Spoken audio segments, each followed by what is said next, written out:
Got a fantastic talk coming up by the wonderful Veronica Hanus, and she's going to show us how to up our documentation game. I'm really looking forward to this. Everybody, welcome Veronica.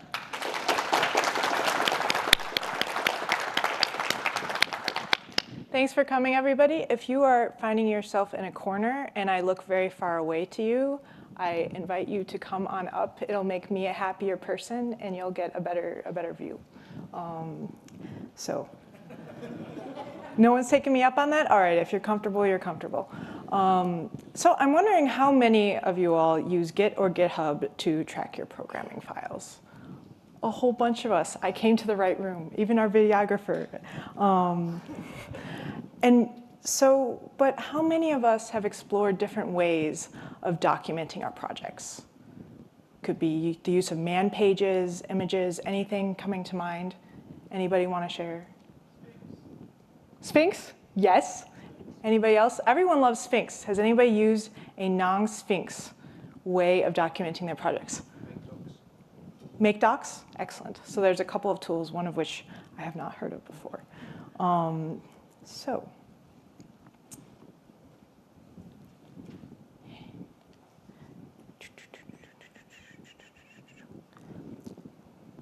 So maybe you want to use, for example, you could use ASCII art to explain what your code does. And if you are as taken with this idea as I am, there's a link to an ASCII generator right there in the corner, and you too can document your program state like it's 1999. Or maybe you want to stay in your terminal no matter what. So you write a whole man pages describing sections of your code, because you're just like, no, I will not leave this terminal. I am not going to do it. It is too painful to do that context switching. The important thing here is that we write the docs to solve the problems that we have, which means that the best documentation is not going to come out without some mistakes. Now, luckily, as a self-taught second career developer, I am an authority on trying things and making mistakes. I wasn't always comfortable saying that. I've had my fair share of well-meaning folks tell me that if I wanted to survive as a dev, I had better find the right way to do things and do whatever I needed to get there as fast as I could. So it actually took me a long time to realize that the people who were giving me this advice were, in a sense, 100% right. Setting a path and kind of hauling ass to get there is a pretty good survival technique, but it isn't sustainable. And all of your confidence is wrapped into this one way of coping. So it's really hard to convince yourself to slow down. And of course, you can't enjoy learning if you're too scared of being wrong. So you may have guessed that I'm one of the people who is happiest when they have room to mess up. So today I'm going to tell you about a time when the wrong way helped me explore new tools and create one of my own. For me, this adventure is about opening yourself up to making the software that you need. Before I could make my Git workflow work for me, I needed to learn how to identify and explore problems, even as I was learning the tools of my trade. So, anyone know this feeling? Yeah. Git offers us a whole bunch of ways to mess things up. It's one of my favorites. Now, I used Git for the first time the way many people do. A loving and patient friend sat me down and explained the 5 commands I would need to know. Let's see if I can remember them now. Add, commit, push, clone, and there's a 5th one. And I pull, thank you. And status, that's another one. Anyway, there's a bunch of things, and I could be referring to notes, and that might save me, or it might not. So after 54 requests, after I asked this friend 54 times, I'm stuck here. Could you please just help me out of, just tell me one more time what to do? My friend very reasonably said, it's time for a cheat sheet, Veronica. I am not your on-call, teacher of everything. So I've added to this cheat sheet piece by piece, but I never sat down and did a Git intensive, which means that for a long time, my workflow relied on these early instructions. And so I would make changes locally, commit, push as soon as possible, pat myself on the back, and move on to the next challenge. As you might guess, I had some discomfort around this whole time travel aspect of Git. So my strategy was to keep things linear, or at least going in the same direction. So I could push, pull, and check out, but anything fancier than that was out of the question. You could have, if you had more experience, or maybe had dove into Git a little more, had some of these tools under your belt, but that's not where I was at all. So in other words, I could be cruising along happily, let's say riding the wave of my very linear Git structure, until, happy as a clam, cruising along, as long as I'm moving in one direction. But if I ever needed to go back, I might find myself here. Broken surfboard, sad, confused Veronica. This is actually what I look like in front of my computer some days. So I had a lifeline in all of this, something that would keep me from having to go back and back and back again. Can anyone guess? What do we use to help us go back to the correct commit?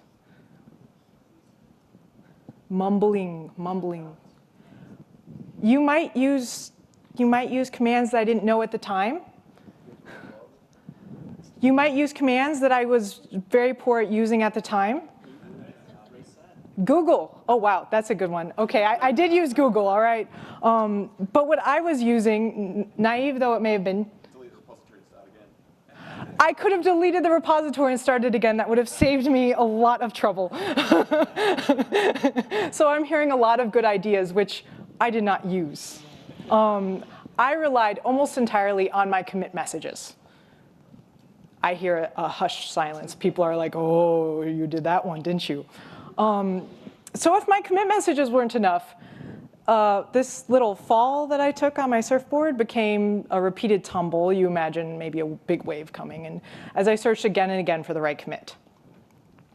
Now, many of you already know that relying on commits has its problems. So for everyone else, here's some real talk about what awaits us whenever we have to go through our commit histories. So this back and forth meant a lot of Git time travel. And since I was relying on these commit messages, we all know what happens when we've been working too long. So yeah, I spent a lot of time somewhere in the middle. I didn't usually get to the bottom, but we all do eventually. And as much as I, well-intentioned, researched commit messages and how to write effective one, and there are some guidelines right here, I still fell into, the dark place, the bad place. It's not good. Don't do this. So let's do a test, us here in this room. I made a few changes to a nav bar, and I would like to figure out what the most helpful commit I could make could be. So you can all feel my pain a little bit. I see you all with your more effective strategies, but I want to take you along on this adventure with me and pretend that we are worried very much about our commit messages. So as I made smaller changes, I had trouble making commit messages specific enough. Here you see there are two change types. There's a font color and underline change. And we're going to write a commit that gives us a mental picture of these changes, something so good that even Veronica would go back to the right spot in her history. So I started saying things like, oh yeah, we'll remove the lighter green font and add an underline to the nav bar. But you do notice that, well, especially since green is the best color to ever exist, there are about 7 greens on that site. So I would find myself then saying, OK, I'll get more specific. Remove the lighter, brighter font. And so my commits were getting longer and longer. And I thought I was doing a fabulous job. It was going to be the best thing ever. And then I had to actually go back and view these changes. So I had these long descriptions. And I was wondering if it was like the lighter green or the really, really light green or that light, like slightly neon green. OK. And my Git history was messy and hard to navigate. So I found myself manually rolling back to several points just to find a version of what I needed and where I had made a mistake. So what other cues could I give myself? there are a few things I could try.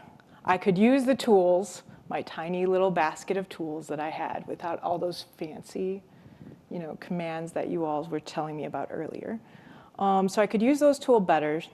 I could find tools that gave my visual brain the cues I needed, or a third option, probably Git intensive, but I didn't do that. Now remember, I was learning the tools of my trade, Git, and these creation skills. In this case, I was trying to figure out web dev and now suddenly design at the same time. And it's worth spending a minute talking about what that design process looked like for me. Now, although I was hired as a web developer, many of my tasks relied on design skills that, guess what, I didn't have. So I Googled and I imagined icons and layouts and tried to guess what would make a website useful, appealing, and intuitive to users. And along the way, I made many, many mistakes. They weren't all my own mistakes. I'd like to, back up a little bit. Sometimes you move forward for days only to find a client seeing exactly what they had asked for, found that they wanted to go in a different direction. Has anybody run into that? Yeah, we've all been there.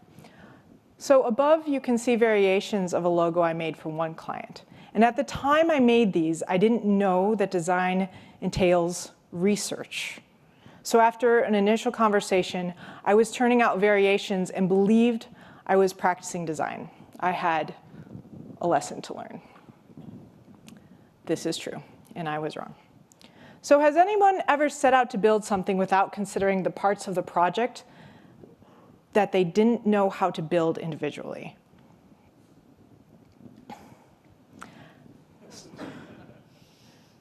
So having a reach passion project is a great motivator, but having to go back to tutorial level foundational projects as you start each component makes the process of learning and finally building extremely long and slow. So this is the position that I was in. These could easily be my hands, as I was learning these design principles on the fly. So if you're piecing together modified bits of tutorials to create your first projects, we know it's hard. If you are someone who did not have to do this, we need to talk after the Q&A because I need to figure out how it was that your process works. And it turns out that I was almost entirely wrong about design. So I have now made this thankfully non-exhausting list of methods that designers use to research and determine the correct choice of action that would address their clients' concerns as effectively as possible. And it's probably good for all of us devs in the room if you haven't considered how critical and how, frankly, academic the work of designers is, to take a moment and just let how, honestly exhausting this non-exhaustive list is. And you'll notice one other thing. The steps that I was doing were all the way down the list. And I had my reasons. I had skipped all the information finding and gone straight to, let's build stuff. I had internalized that ideas are cheap. Make it or it didn't happen. And those ideas undersell the importance of foundational investigative work, the work that asks, what should we be building? So, because I wasn't taking these steps, I was making many, many changes and reverting many, many times. So all this iteration and redesign after feedback put me in a special kind of version control hell. This is where I lived. It was really hard to track these changes with commit messages, and don't even get me started on if I just used my memory. So the good news was getting trashed by all these waves opened me up to new ways of how I could use Git. So without the framework that design offers, I said, well, I've got to do something. And so I started looking for ways to make it easier to preview without rolling back, and came up with a few solutions. So since I was already taking screenshots to show clients, it seemed natural to keep my own folder of screenshots. And so I'd flip through this like a flip book and look for trends that would inform me. But whenever I looked for a specific image, let's say I need that 4-link nav bar without underlines, I still struggled looking through timestamps of tiny icons. Does anyone else's desktop look like this? Do you ever need to go back and find anything on this desktop? No? I heard someone say no. They just give up, it goes on the desktop and it's gone. Well, bless you. Because I was trying to use that. But I found that I would need these images to be connected to my version control to do me any good. Otherwise, I just had a mess, which at least some of us find completely unusable and never look at again. So I started looking for a programmatic solution. So my next step was to save a screenshot in Git, link it to my commit message so that I could click and see the raw file and what my front end had looked like at the time of that commit. So what pain points remained? I had the time taking the screenshot by hand. I might forget to add the screenshot or add the wrong one, and then I was back to that giant folder of screenshots, hullabaloo mess. I had the time spent renaming and linking, and if you've ever tried to add an extra step to your process, it's not fun. And it turns out changing the way you work is really costly, and I was getting worried that I was spending all of this time like fiddling, arranging deck chairs on the Titanic, or say, screenshots on the desktop. And it was getting to be a real problem. So how was I going to address this? I had used all the tools I knew about, but thanks for suggesting those Git commands. I'll have to look at those later. And I found that no matter how I put things together, I was making as many new problems as I was solving. So what's a person to do? So I did what many of us save for a last resort. I reached out to other developers and started asking them what they would do. And people disagreed a lot, these opinionated devs. But such strong reactions told me I should definitely be looking into this more. Here's what I found. Folks who were working at agencies said things like, "We don't have time for that kind of documentation. What are you doing?" And I got a little bit of sass from them. And individual contractors like me who were sitting at home at their desks said, wait a minute, if I'm going to have a lasting relationship with a client and they're going to come back to me in another year, this will be amazing. Please do this, Veronica. But folks at the large companies had the answer that surprised me the most of all. They said, oh, we have that. So who here has heard of screenshot diffing? A few folks. The rest of you are about to hear about screenshot diffing.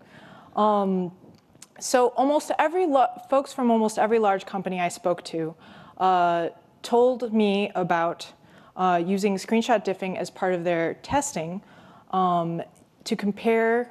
I said that sentence twice.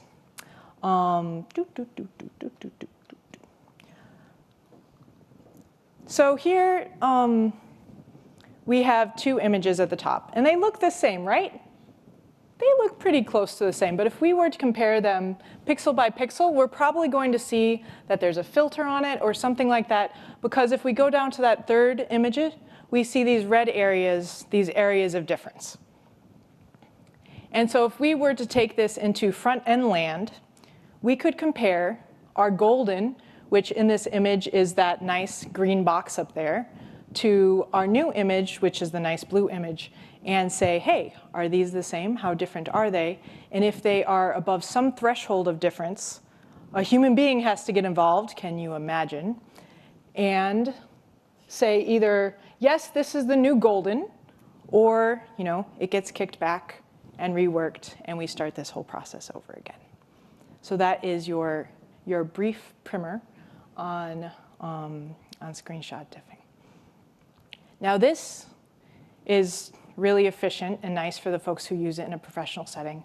But for someone who had just been introduced to this was amazing. You're talking to someone who wanted to automate screenshots, didn't think they could do it, and then found that the rest of their industry was in fact, or many within their industry were in fact using a tool that relied on this. And it's important to note that I wouldn't have known to ask if I hadn't started talking to folks who were working in different settings. And I realized one of the pain points was my lack of knowledge in design. And I hadn't even started talking to designers. So we're working so closely with our designer friends, and sometimes just desk away from each other, but often aren't thinking or wondering about what they're doing. So I want to recommend, don't be this cat. He's not having any fun, he's not making any new friends, and he's not learning anything new. So the designers had a lot to say to me. A little bit of deja vu, you can probably guess. Should have asked earlier. So I found out that designers had two tools that were very like what I had wished I had had. Sketches Pages is very similar to that folder of screenshots I was flipping through, except it wasn't a mess all over their desktop. It was a tool where they could easily compare and had been optimized for all of this, and someone had planned this out. Whereas Abstract's compare mode is like a Git for visual work. So their sketch files are going into version control and using the same commands we use. They literally have a Git. And the only difference I could find is that their documentation is really adorable, and ours is not. Can you imagine designers having as helpful but more adorable documentation than ours? I just didn't even know what to do. So I set out to get some visuals more smoothly into my workflow.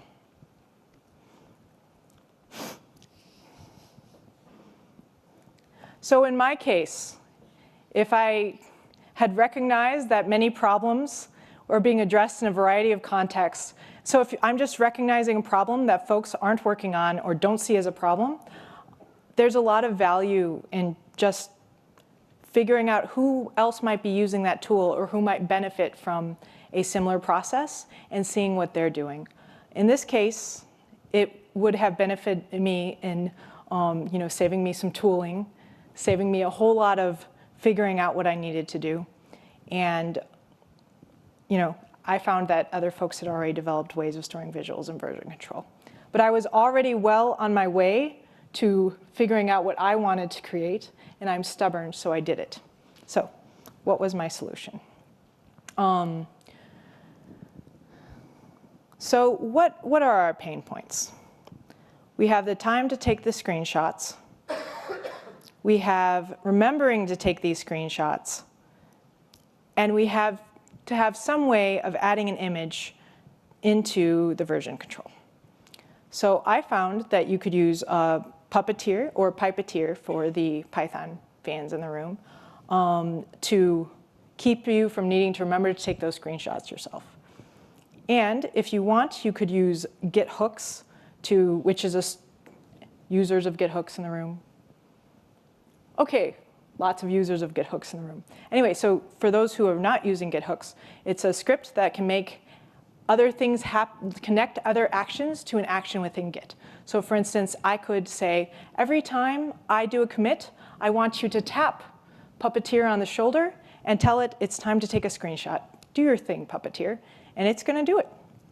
And then to add that to a commit message, I had a terminal window pop up and say, you should probably add that to a commit message. So I still needed to do that part by hand. But it was, I had a prompt. So one part of this exploration for me has been realizing the value of the experiences, both my time as a geologist, I was making maps. That's hugely visual. And as a visual learner, was bringing to my work. And it's a hard realization to come by because as I started to transition careers, many folks were unable to hide their shock. They said, a geologist? Well, that's going to be a shift. And similarly, when I started exploring screenshots in Git, I heard a strong, we don't do that, both as I began to explore this idea and as I worked on my first open source project. It turns out that a lot of devs just don't do, well, a lot of things, but in this case, they just don't do screenshots. So we don't do that, or you don't fit, is pretty rough stuff to hear. And I felt as I was working towards my first job that I needed to put my last life behind me so I could be successful in this one. Now, the shame of this is that I was most able to contribute when I realized the value of my past. So you may not be able to bring your whole selves to work just yet, but I encourage you to do so when you can. Because when you're able to use the past that you have and your skills, that's powerful, and it makes us better programmers and people. So should you be using screenshots in your version control? I do not have an answer for you. So the nearly 50-50 love it, hate it split I encountered does indicate that it's an idea worth chewing on. And I can't help but notice that since roughly 65% of humans are visual learners, maybe that accounts for some of the 50% who gave me a big yes, please. It certainly helped me get out from under the learning process and learning skills overwhelmed cloud, and gave me the chance to expand how much I felt I could experience as a developer. It's pretty transformative to talk to positive sharing folks. So if you're looking for a new way to support a more diverse group of contributors or teammates, consider pushing back a little on we don't do that and exploring new ways of thinking. So maybe you're really fired up and thinking that you should be using visuals in your version control. If so, super, and I would like to help. So for those of you exploring a homemade solution, I have some resources on the left. And if you would like to explore existing tools, there are many. I am still finding them, honestly. A lot of people have found value in tools like these, and I found things as far back as 2011, and I am kind of in awe of that. So several of these are listed on the right. I appreciate very much you all have been a lovely audience, and I think we have a minute, 2 minutes? Sure. Yeah. So if you have questions, I like chatting. I'll be in the hall, and you should feel free to chat with me then. This is me. And if you are looking to hire a documentation-loving future DevRel, I would love to be in touch. Thank you so